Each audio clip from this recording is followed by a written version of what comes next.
আছিস? বল। কে রে, তুই নাকি পার্কে মেয়ে নিয়ে ঘুরতে গিয়েছিলি? সত্যি? তো কি হয়েছে? ওই তোকে না বলছি অন্য কোনো মেয়ের সাথে কথা বলবি না? তুই কোনো অন্য মেয়েকে নিয়ে পার্কে ঘুরতে গিয়েছিলি সেটা বল। আরে আজব, তো সমস্যা কি? সমস্যা আছে, অনেক সমস্যা। কি সমস্যা শুনি একটু।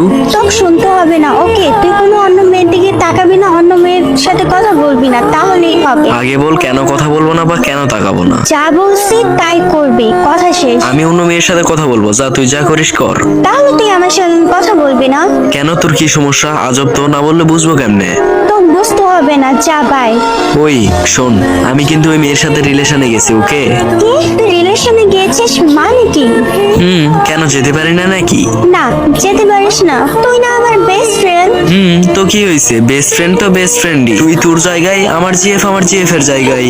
তাহলে তুই তোর জিএফ কিনে থাক, যা। আরে শোন, আমার তোকেও চাই, আমার জিএফ কেও চাই। তুই তো জিএফ কিনে থাক, আমাকে দরকার নাই। আচ্ছা, বেশি কথা বলিস না।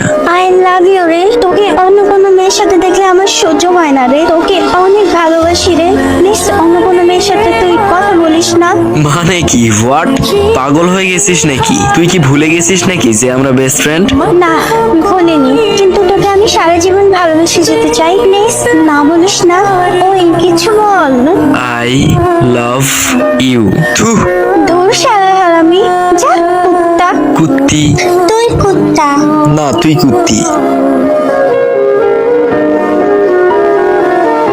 ইস, কেমন হতো যদি একে অপরের ভালোবাসা, একে অপরের বোঝা পরামর্শে পূর্ণতা পেত। যে যাকে ভালোবাসে সে যদি তাকে পেয়ে যেত। ভালোবাসার ভিতরে যদি ধনী গরিবটা না থাকতো, ভালোবাসার ভিতরে যদি কোনো অহংকার না থাকতো, কতই না সুন্দর হতো। আর বেস্ট ফ্রেন্ডের সাথে রিলেশনে যাওয়ার ফিলিংস কোনো সম্পর্কেই হয় না। আজকের ভিডিওতে মেনশন করে যাও তুমি তোমার সেই বেস্ট ফ্রেন্ডকে, যে বেস্ট ফ্রেন্ডকে তুমি সারা জীবন ভালোবেসে যেতে চাও।